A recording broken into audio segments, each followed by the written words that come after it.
about passport bros, and you said that was also a topic you wanted to bring up. You said like passport bros are hypocrites. The reason why I say they're hypocrites, I'm gonna go based off of what I've seen, what I've dealt with. I'm surrounded by it. They're like, we're gonna get passports and we're just gonna go to the East and get a wife. And then I'm like, okay. I'm looking at these guys. These are the same guys who hate the women who are gold diggers, but they're also supplying them reasons to be gold diggers. You don't want the holy church girl that goes to church every Sunday and Bible study. You don't want her. You don't want the Mormon chick, the good girl that's in the bookstore. They're hypocrites because they complain about the sugar girls, the sugar babies who are dating the older men and saying like, oh, that's a cop out because you're dating someone that's older and you know he's gonna be obsessed with you. Okay, what is the difference between that and you getting a passport and going across and you're like, I'm just gonna marry her and keep her over there. I'm not gonna bring her over here. So at the end of the day, it's like, you know that if you brought her over here, what would happen? She would realize that you're dating out of your league because you're taking basically a Bambi and telling her this is the best I could give you. When she comes here and sees someone else, she's gonna go with him. She's gonna cheat on you. It's no different than the younger girls dating older men just because it's a cop out. This guy keeps duetting my videos, so let's see what his complaint is. She's doing something that everyone who hate the passport bros are doing. I wouldn't call her feminist, but every woman that's blinded by male's point of view is doing. She's saying the men that are not qualified, I don't know, the fat or the poor or, just whatever, men that's not qualified, going over and wanting traditional women and thinking to marry a traditional woman over out of the country.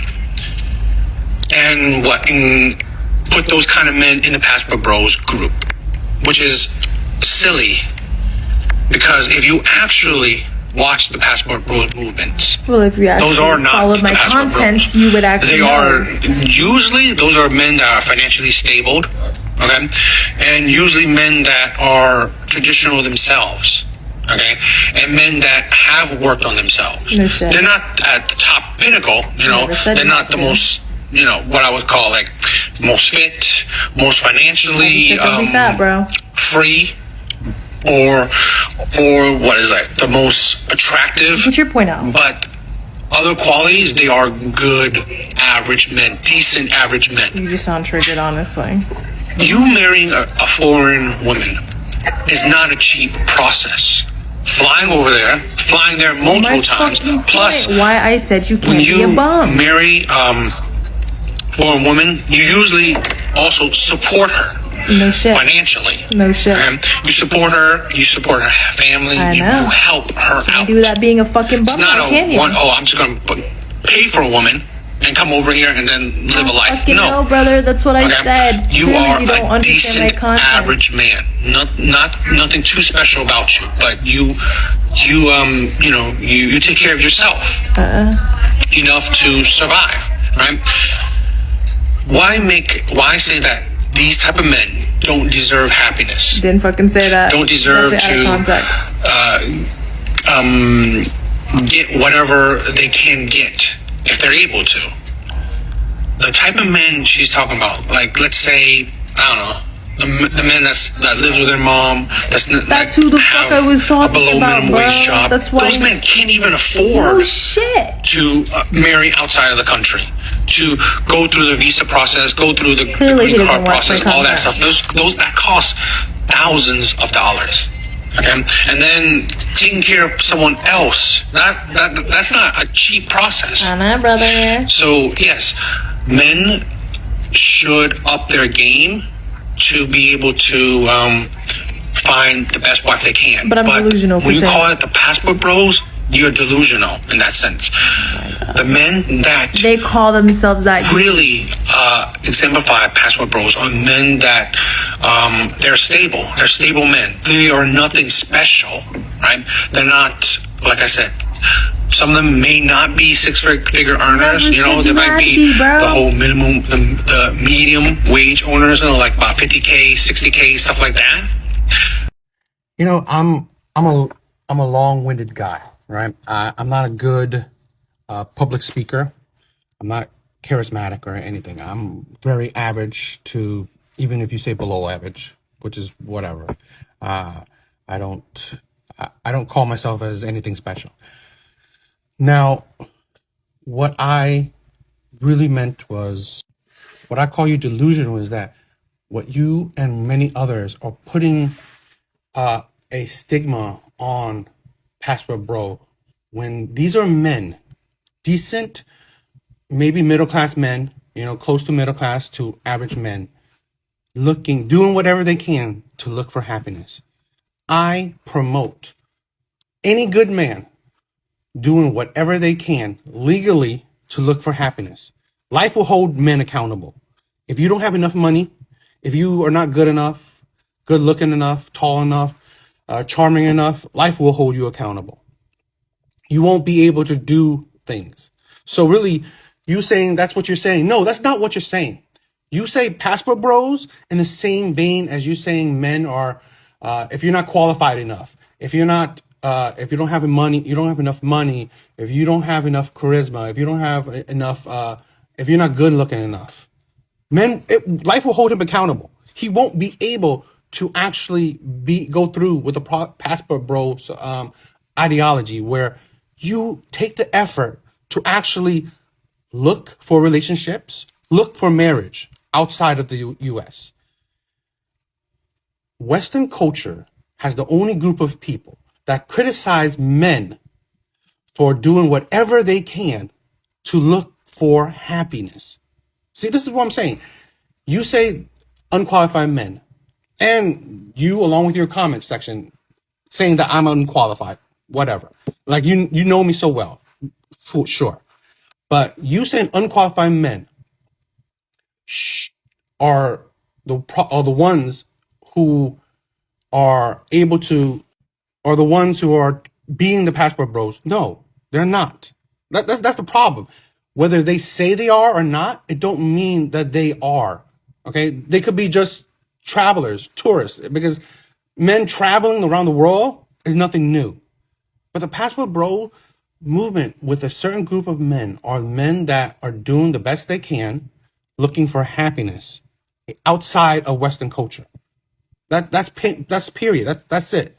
So that's where I hate that people are stigmatizing these men doing whatever they can to find their own happiness. Whether you think they're unqualified or not, that's your opinion. But life will dictate if they're unqualified or not.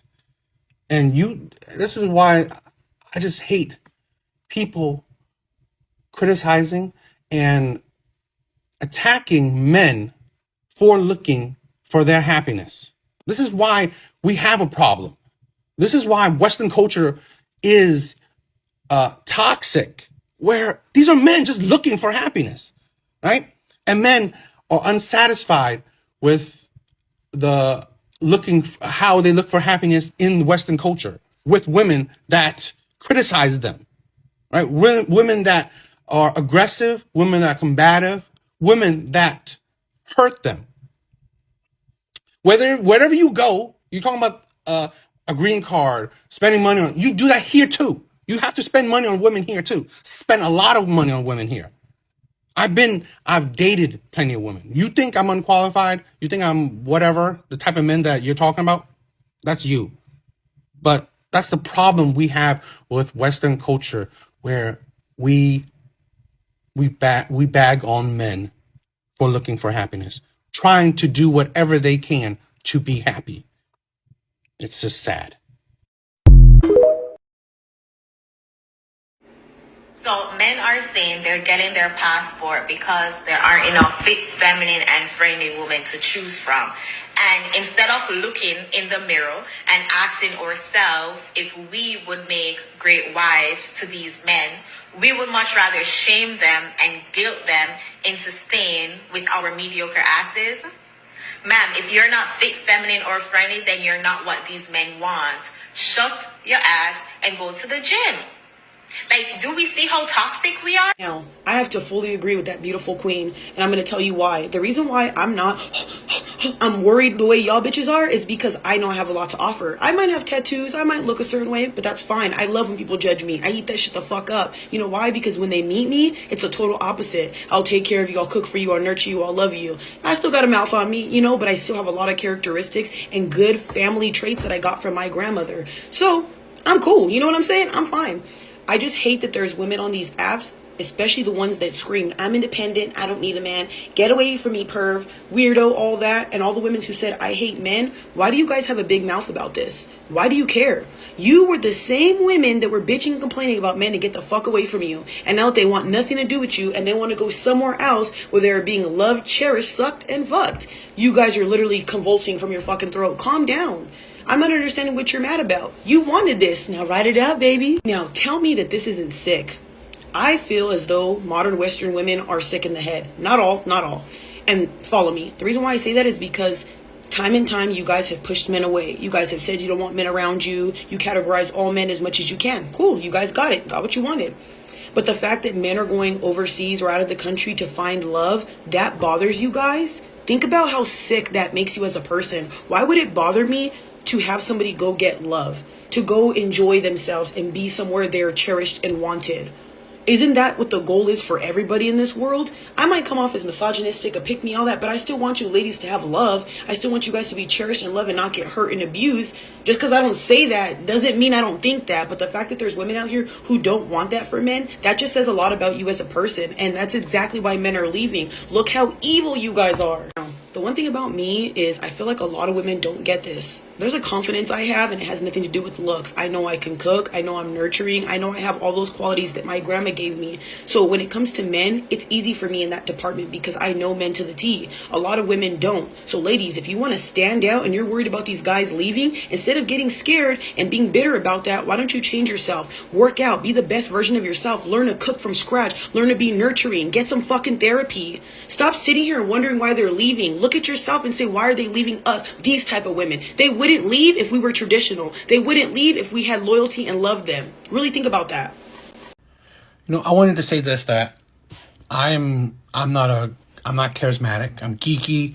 I'm an introvert. I'm not, I wouldn't call myself charismatic in any way, you know, charming. I'm not a good public speaker. And it's like, it takes a while for me to get my thoughts out clearly because, again, I'm not good at talking. But I want to say that men are suffering. Many men and most women don't see it or they ignore it. Men are suffering. And men are not allowed to share their views, their thoughts, their struggles, their opinions, whatever, because women and other men don't want to hear it. But this is why I made this small channel. I doubt I will get big, and I doubt I'll have much support. But if I can share other men's struggles, other good, decent men's views that make sense to me, and and share their just their hardship in life, I'm going to, because men are suffering. Men are the underdogs right now in modern day society. Men are the underdogs. So I will try my best, even though big creators might not like me, but that's not the point. That's not the point why I'm doing this, right? I want to give voice to average men that are suffering. So thank you for even the few people that even bother to listen to my crazy ramblings, and understand my point of view and understand that men are, men are suffering and they're struggling. So, and they support me however they want to, by comments, likes, or follows. Thank you. What do you bring to the table? Everything. I got 2 kids, you know what I mean? So everything. If you're willing to provide for my kids, then everything. Everything like what? My kids, my life, my mental health, everything, everything. Everything you want to know about me, I'll bring to the table, for sure. I think the ultimate thing, if I can do a little psychoanalysis, that might be preventing someone like you from attaining your dream girl is you have this block where you think so much about body count, so much about her being a high-value woman. So you're saying I'm going in with what? Too much expectations? I don't even think it's expectations. I think it's judgment. A little too much judgment instead of taking into account all these other things. You're focused on these like minuscule things, and you're Minuscule? I mean, Body you're just count? not. You're not A taking. woman's You're just saying promiscuity? body count. That's like so physical. Like, you're not. You're focused too concerned much on the past, too. You're not really focused as the much present. toward- Here's what's so funny to me. I think women are unaccustomed to hearing men communicate and articulate their preferences, standards, and boundaries. Women are the queens of going for exactly what they want. You guys have laundry lists of criteria that a guy needs to meet. How much money does a guy need to date you? You need to be a millionaire. Yes, yes. Okay, and for that millionaire, like, what are you coming with? What are you providing for your guy? Just me. I'm a special girl and someone need to buy me my bags, my jewelry, my necklace, my clothes. He should just buy that for you because you're special. Yes.